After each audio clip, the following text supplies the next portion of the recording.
Welcome to On Air with Amber Wynn, where nonprofit leaders learn to fuse passion and commitment with proven business strategies to create long-term funding, impact, and sustainability.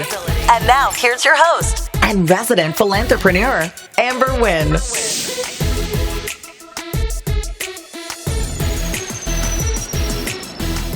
Good morning, fam. It's your girl and resident philanthrepreneur.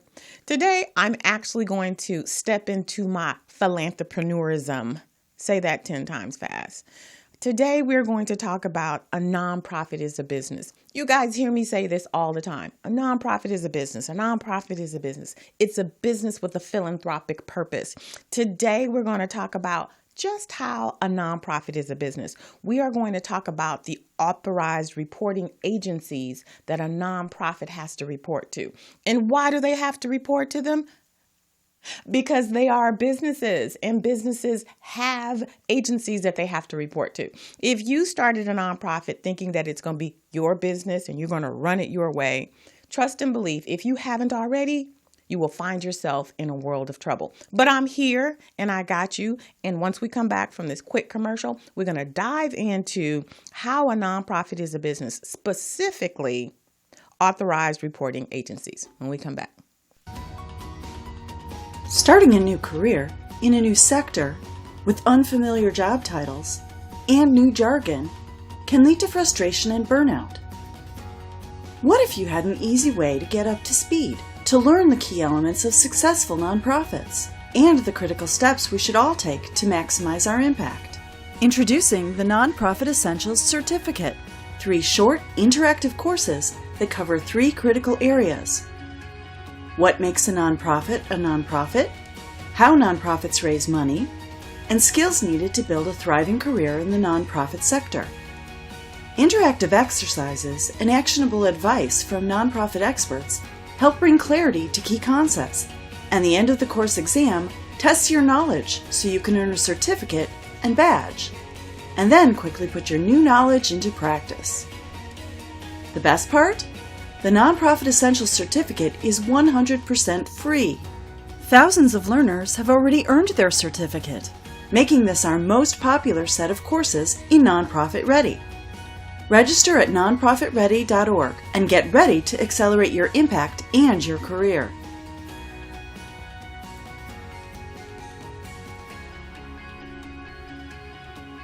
Welcome back to On Air with Amber.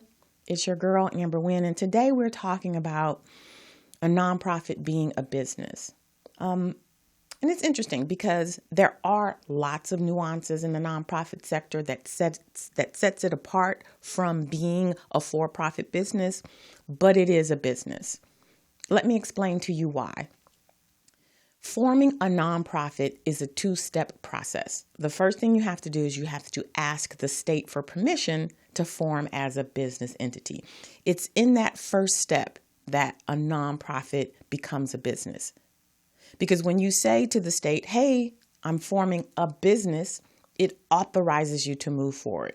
So that's the first step. The second step is then you say, and I want to function as a nonprofit.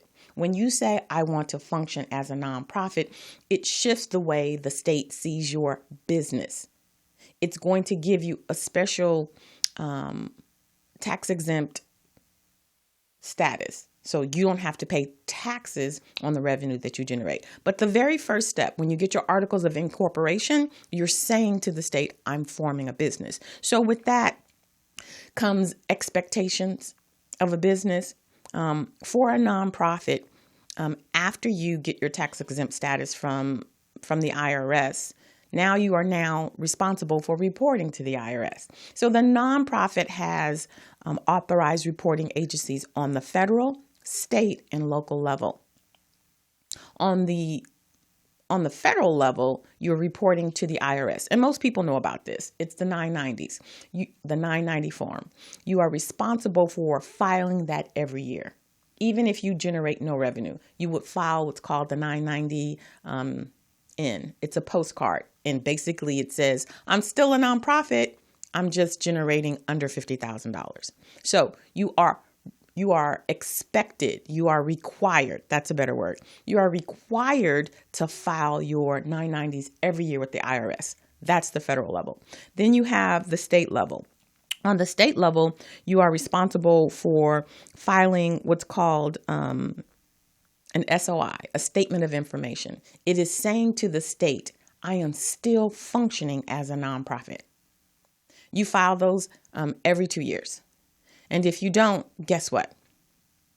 The Secretary of State can revoke your tax-exempt status.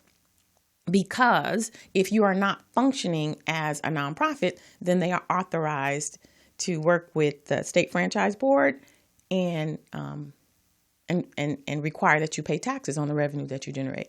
So on the state level, you have the state franchise tax board and you have the Secretary of State that you are responsible to file forms with. You give them information and they say, okay, you're active and in good standing. Why are these things important? They're important because when you start filing for government grants, governments do their due diligence. The first thing they're going to do is run your tax ID number. If the state franchise tax board or the Secretary of State says that you are not in good standing, you will then not be able to qualify for that grant. You'll never know it. They'll just say, no, you can't apply. Like they've done their due diligence. You're not an active 501c3 tax-exempt organization.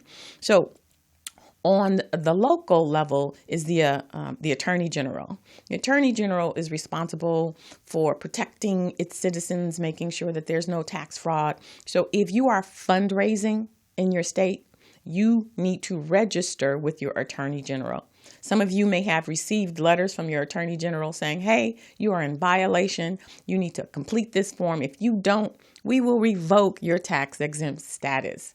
That is on the local level. So when I tell you that a nonprofit is a business, I'm telling you that you cannot run your organization as if you are not beholden to authorized agencies. A nonprofit is.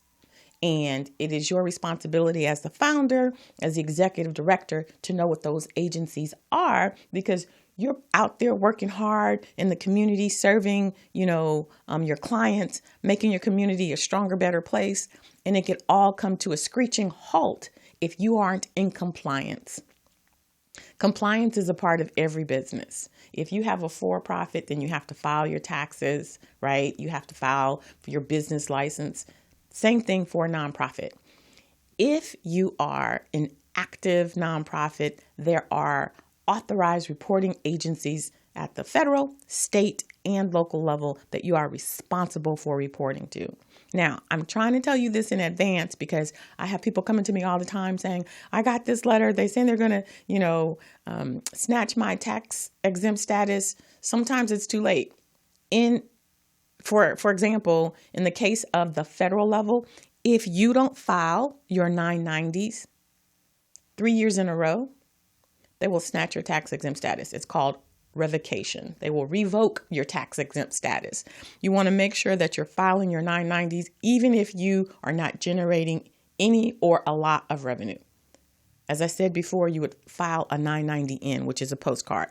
The IRS just needs to know that you're still functioning. The Secretary of State and the State Franchise Board needs to know, are we going to charge you taxes on your revenue? And the Attorney General needs to know that you are authorized to fundraise. And when I say authorized, they're making sure that the funds that you are raising aren't affiliated with any scams or terrorists. So they need to know so that they can protect the people. So when I tell you a nonprofit is a business, all day long, all night long. If it was not, then you would not have these agencies that you are required to report to. Does that make sense? It's important because 50% of your organization's sustainability is tied to compliance. These are compliance issues. As a nonprofit, you are required to let these authorized agencies know what you're doing, how you're doing, how much money you're generating, because they need to keep you in check. They need to make sure that you're not doing anything that's off the rails. Okay? So today we have been talking about a nonprofit being a business. Make sure that you understand that and that you are filing all of the documents you need to file on the federal, state and local level. We're going to pause right now for another break, but when we come back, it is your time to ask your questions in the Ask Amber session when we get back. You're a school, a foundation, a healthcare provider, or an environmental group, a museum, a church, a shelter, or a community service. You're starting a nonprofit on a startup budget, and you need to get this right the first time. No mistakes, no misunderstandings, and no costly do-overs. At Nonprofit Elite, we know what you need because we've been there too. Accurate information, mistake-free filings, and peace of mind assurance that your 501c3 application will be successful. This is what we do, and we are very good at it, all backed by our industry-leading guarantee and 100% IRS approval rate. But forming your nonprofit and obtaining tax-exempt status is just the beginning. Once you're up and running, Nonprofit Elite will consolidate the bulk of your operations into one place, including your accounting, compliance, website, fundraising, and more. We do the work of several full-time staff for just a fraction of the cost, so that you can remain focused on advancing your mission. Contact Nonprofit Elite for expert preparation of your formation documents and 501c3 application, and for a full range of accounting, fundraising, and administrative solutions. Welcome back to On Air with Amber. I'm Amber, and I'm so excited to be here to support the most amazing people in the world, nonprofit leaders. Today, we're talking about nonprofits being businesses. A nonprofit is a business. It's just a business with a philanthropic purpose. And today, we're going to jump into your question. Listen, if you have questions for me, you can hit me up on any of my social media. You can find me on my website, Instagram, Facebook, Twitter. You can even email me at amber@amberwynn.net. I'm here for you. Today's question comes from James out of Carson. Hi, my name is James. I'm calling from Carson, California. I have a nonprofit that supports young athletes getting into college on academic scholarships. You go, James. I received a letter from the Attorney General. It says if I don't respond within 45 days to complete this form, that they would revoke our tax-exempt status.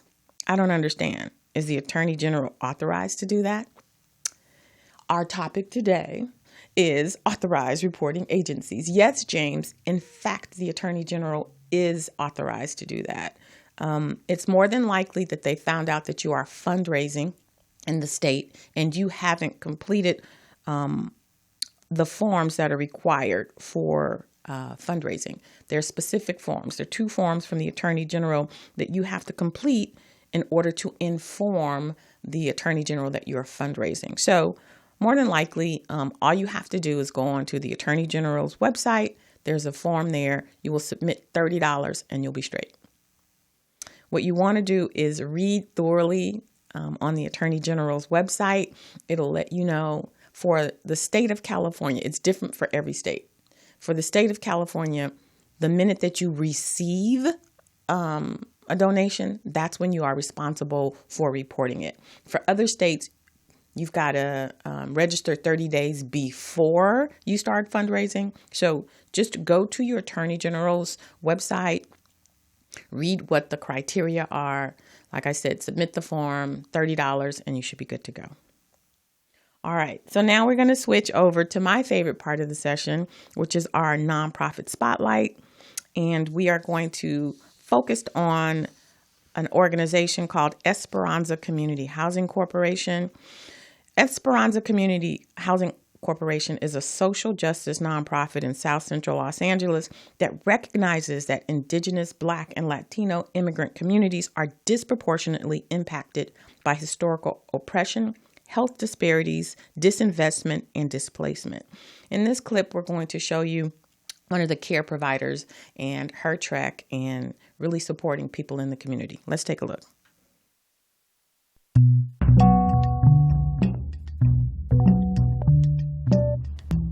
My name is Ashley Kissinger, and I am a project director at Esperanza Community Housing Corporation. I work with community health workers to mitigate environmental triggers of asthma.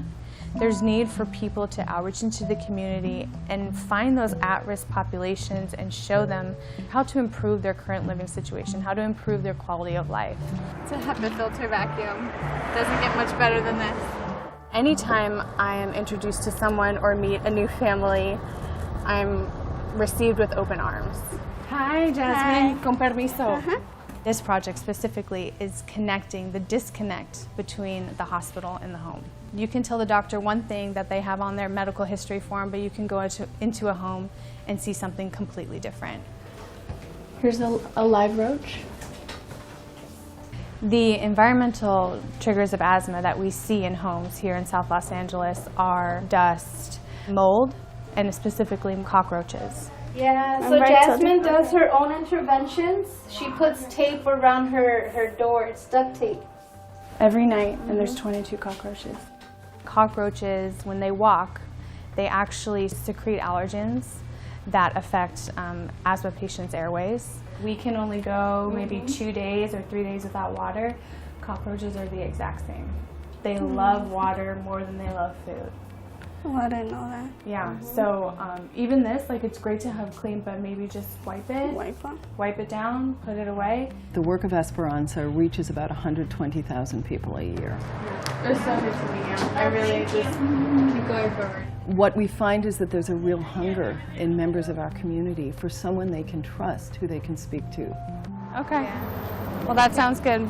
Esperanza in Spanish means hope, which I feel is something that we offer to the community that often has lost its voice. I absolutely love what I do, and I feel so grateful. I've found what I want to do. I've found where I need to be and where I'm most useful.